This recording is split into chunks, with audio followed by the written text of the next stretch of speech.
why you want to prune your trees. One is to improve your tree quality.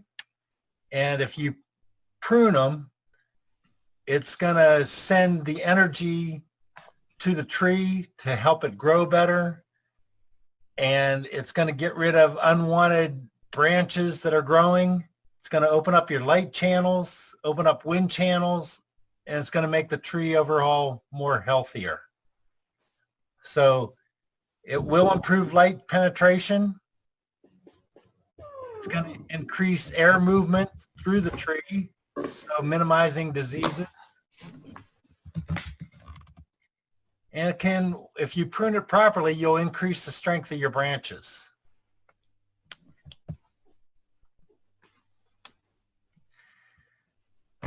There's other reasons you want to prune also. One is the cosmetics of the tree. To make a tree look like a tree, a lot of people will prune it to make it look and shape it like a tree is supposed to look. So you want to prune the tree to keep it in balance. Pruning provides access to the fruit, so you can get to the fruit.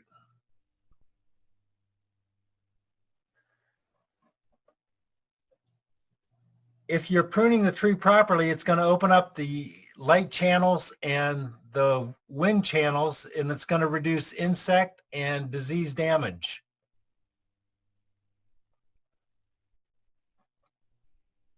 And pruning will also improve the tree's health by allowing that light to get in there and allowing that air circulation to get in there to keep the tree dry. Here's the topics we're going to cover. We're going to cover basic knowledge. We're going to cover when to prune. We're going to cover what to prune, what kind of equipment to use, and your objective, and the different types of cuts.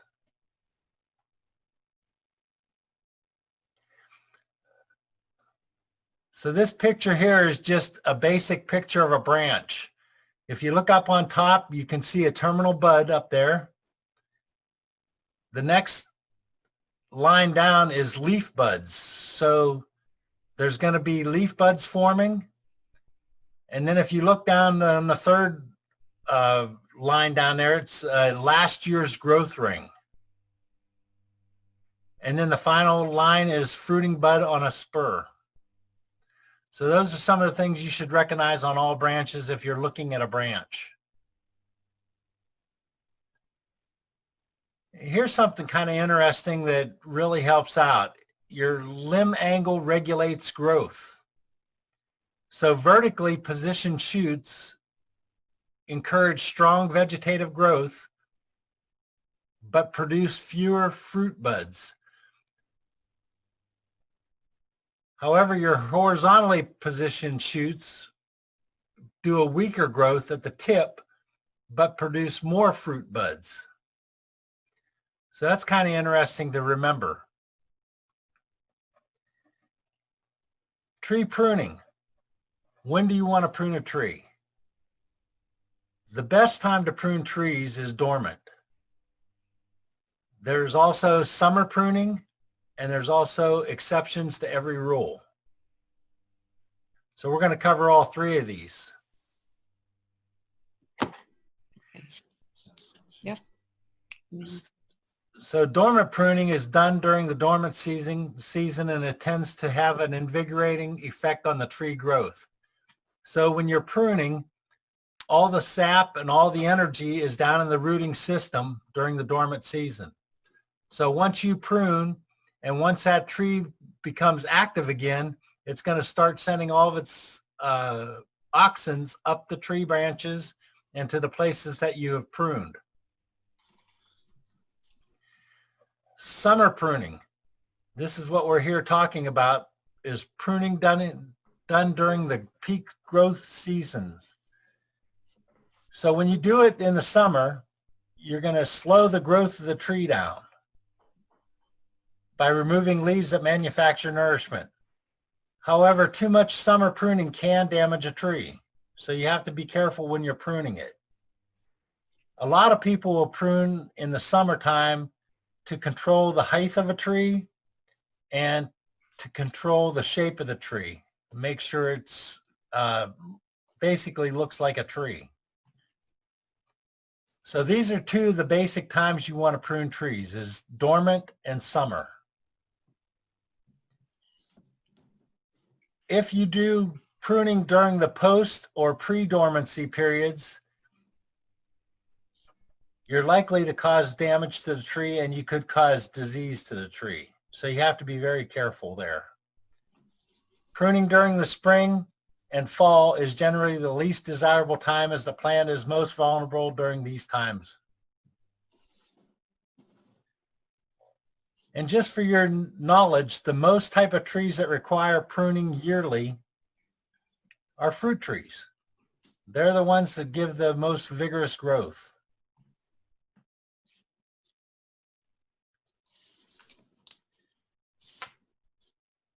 This is going to cover the 4 seasons of pruning. The one we're caring about right now is the summer pruning. So your summer pruning is done between June and August, and it directs the growth by slowing the branches you don't want, or if you want to dwarf the tree. So a lot of people dwarf the tree so they don't have to use step ladders to get the fruit or to maintain the tree itself. But once again, you do have to be careful when you're doing summer pruning.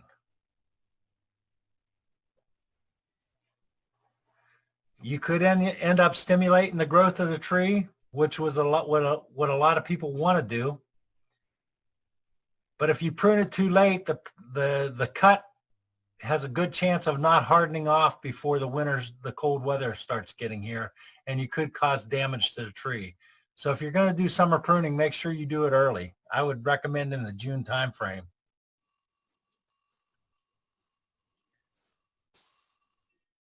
So this handout, this 4 seasons of pruning, I put this on a handout, and Gary has that to pass out to people, plus the PowerPoint will be shared. And if you look down at the very bottom of this slide, there's a page there that will connect you right to this site. Okay, I mentioned there's exceptions to the rules. Okay, you have Asian pears and cherries that you have to prune in the summertime no matter what because of disease. If you prune these in the wintertime when it's the wet season, you open up the tree to cuts and you end up can cause damage to the tree.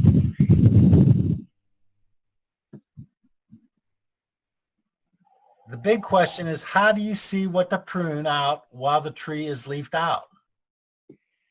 So if your tree is fully leafed, how are you going to know where to cut the branches at? Any ideas on that?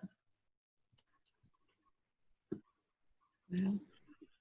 All right, the best way to do it is in the wintertime when the tree does not have any leaves, take a look at your tree and just tie a ribbon around the branch you want to prune in the summer. That's the easiest way to mark your branches instead of waiting until summertime when the tree is fully leafed out. So just mark it in the wintertime. And then when the summer gets here, you take the branches that have the ribbons or the tape on or whatever you did to mark. That's the easiest way to mark your branches.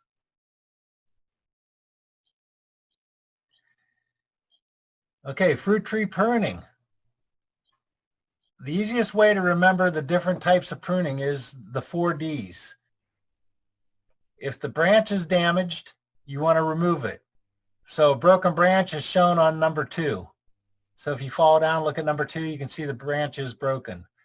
It's kind of hard to show a dead branch, so that's not shown in the picture, or a diseased branch. But dead is one of them, diseased is another. And the 4th D is dysfunctional. Dysfunctional can be a sucker, which is number 1 coming off the root sucker right there.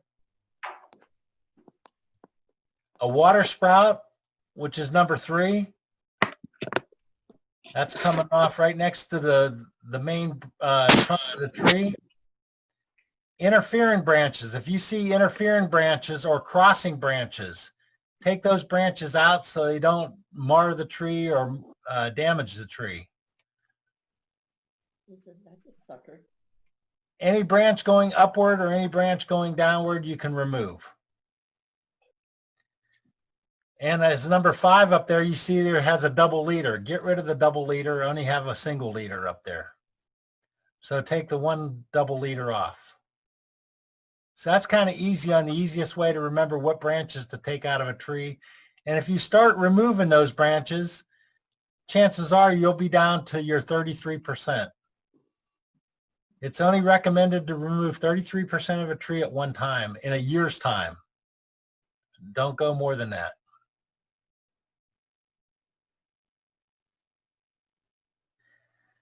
Different types of equipment used.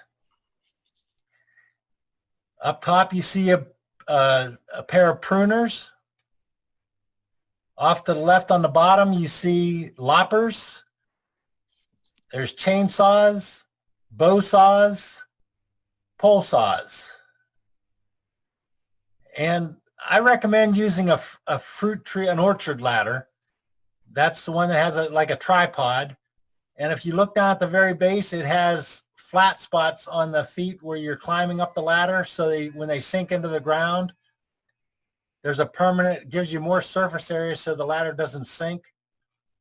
And it's also recommended not to go over 10 foot.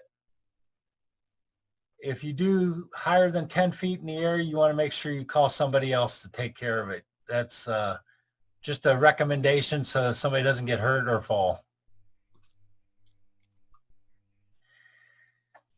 More equipment, you're going to use sharpening tools. You have to keep your pruners sharpened. You can use files. You can use sharpening stones. There's sharpening tools. Emery paper for the finishing smoothness. Just be careful you don't cut your fingers. Safety equipment to wear. You're going to be wearing gloves, safety glasses. If you're going to be using power equipment, make sure you have hearing protection on.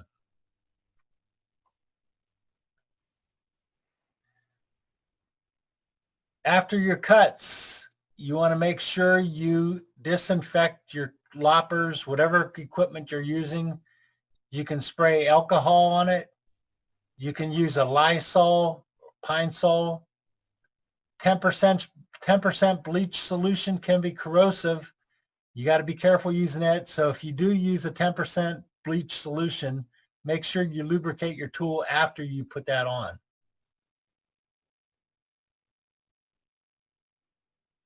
Lubrication, you're going to use a chainsaw bar oil and lubricating oil.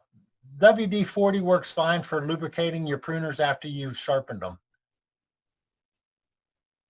Or a thin coat of machine oil, any type of oil that will coat the blades. Okay, one quick question here. Which type of pruners are better, anvil or bypass style pruners? There's 2 types of pruners out there. You want to make sure you buy the right type of pruners.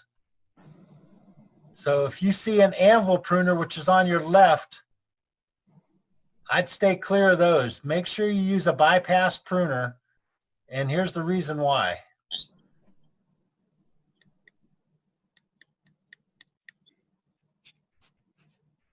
Usually an anvil pruner will end up smashing your branch. Art, you might explain, for those that don't know what you mean by anvil pruner, what that means. Okay. An anvil pruner is, well, a bypass pruner. Let me explain what a bypass pruner is. That's a little easier. It's like a pair of scissors. The blades will bypass each other and make a cleaner cut. An anvil pruner, at the bottom blade, there's an anvil down there, and you put the branch on the anvil and the blade comes down and cuts right to the anvil and ends up smashing your branch. So that's the difference between the anvil and the bypass pruners. If you use anvil pruners, it usually ends up crushing or tearing the the branch and it will not seal well, leaving a plant open to disease. For this reason, bypass pruners style are recommended. Any questions on those two pruners?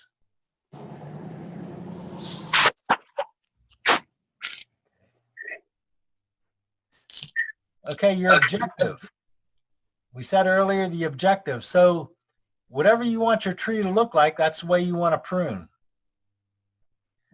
So you have a central leader, a modified central leader, you have the open center vase, you have espalier, and you have the palmette espalier. Those are basically your tree objectives that you want to steer to while you're pruning your tree.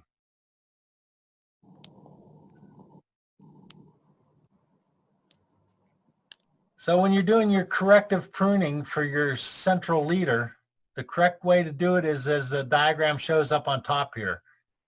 You want it to form, you want to have strong lateral branches coming out, and you don't want them too high. So you can see between the top row and the bottom row, the difference that's going to happen as this tree ages.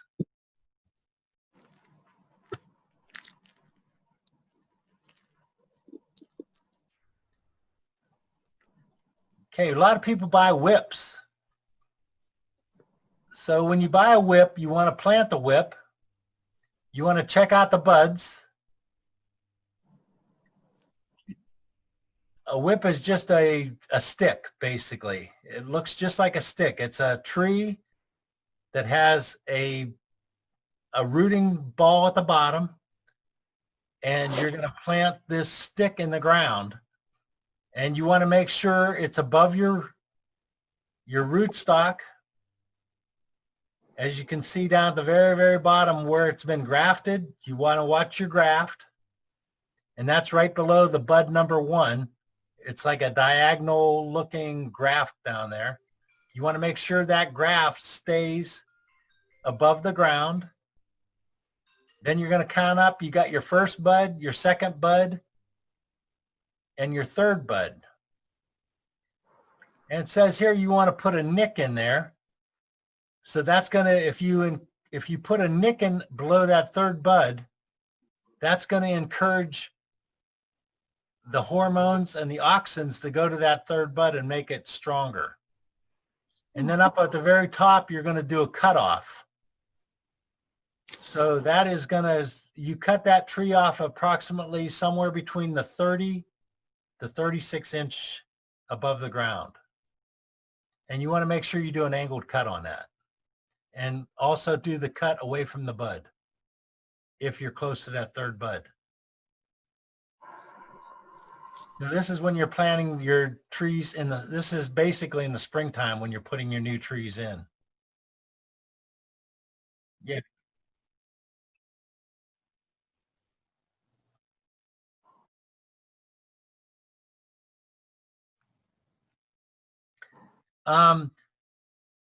That's the best way to keep your tree in balance. So you want to make sure your tree stays in balance. You want to have equal amount of branches on each side so the tree stays balanced all the way up. And we'll show some pictures where some people have really done some bad damages to the trees. But you want to make sure that that tree stays balanced, that you get equal size on both sides of the tree, or all sides of the tree, basically. So it makes a nice full tree for you. That answer the question? I have a question about the whip. Sure, go ahead. If you cut off the top of it, where does the leader come from then? The leader's going to come from that third bud? Okay. Okay. That's why you put the nick in it then? Yes. So you would not put the nick on buds 2 or 1, just on the one at the top? Just the one at the top. Okay, thanks. Sure. Okay, now we're going to get into the different types of pruning cuts you're going to do. There's 2 basic cuts. If you don't get anything else out of this lesson, just remember these cuts.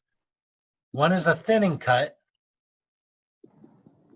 And if you look at the top picture, there's dotted lines on that tree to the first picture on the right, on the left-hand side. There's dotted lines. And what you want to do is you want to take that branch all the way back to its origin. So that's what they call a thinning cut. So if you look where the dotted lines are and then you go over to the next picture right next to it, you'll see what that looks like after you've done the cut. Has anyone else lost the picture? No?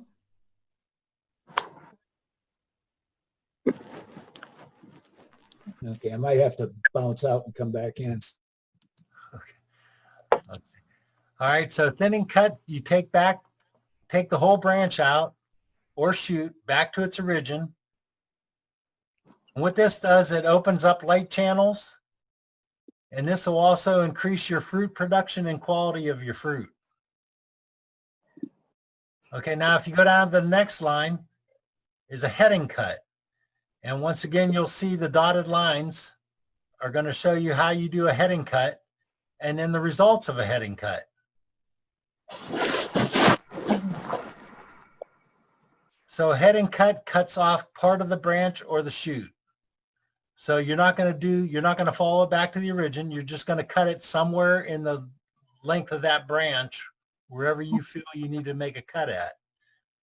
A lot of people do heading cuts to get it out of the way. Like if you're cutting grass underneath a tree, they'll do a heading cut on a branch. Or if they want to strengthen a branch up, they'll do a heading cut. So heading cuts tend to close off light channels, because what you're going to end up doing, you can see after that one cut, you end up with 3 more branches coming out, or 4 or 5. It could be a bunch more coming out of there. So you're going to get more leaf production, and it's going to block off more light. And it's also going to decrease your fruit production. So you don't want to do as much heading cuts as you do. Thinning cuts are the better cuts to make, if you can do them.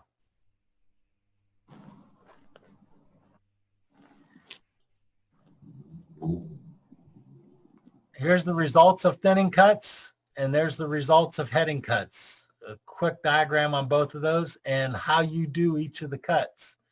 If you look at the thinning cut, it's taking it all the way back to the origin on both of them. So you're taking off the top branch and you're taking off the main branch. Either way, you're taking off that branch all the way back to the color of the tree. And the reason you want to go back to that color of the tree so that it scabs over and it forms its own healing wounds so you don't get diseases into there.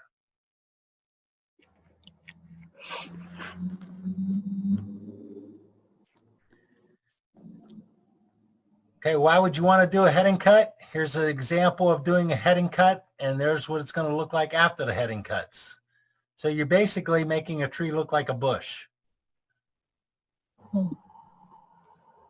Okay, so it's going to stiffen or shorten a branch. It's going to definitely increase branching. And a lot of people do heading cuts to control the height of a tree. Here's a picture of somebody that's done too much heading cuts. And when you look at these trees, in the wintertime, they look terrible. And why, and usually the people, the county, when they come through, that's the way they're going to do your trees. If you don't take care of your trees and they're on the road and they're getting in the way, they're going to just hack them right up there to clear their areas. And that's what they did on these trees here. And this is usually the results of what you do when you do too many heading cuts. It's going to look like a Chia Pet.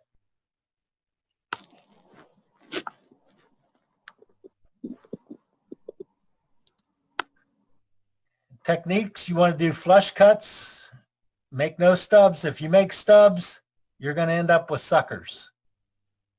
You want to be careful not to cut into the collar, so you just want to go even with the collar. You want to do large angle cuts and no dressings. Do not put any dressings after the cut because you could seal in a disease. If the branch is too big, you want to make your first cut, just notch it right underneath the branch, and then take a second cut all the way down. And what that does is it lightens the load, so when you make your close cut to the collar, it doesn't just rip the trunk away from the tree and cause more damage. It makes it a lighter drop for you. So that's recommended when you're going into large diameter type branches. So in summary, what we covered, we did basic knowledge, why you prune, different vertical and horizontal shoots, what are the best seasons to prune, the PRDs, the damage, dead, the disease, dysfunctional, the different types of equipment to use, the objective, and that's usually your shape, and the different types of cuts, which are the most important, the thinning and the heading cuts. And these were all the references. And here's your upcoming workshops. Are there any questions?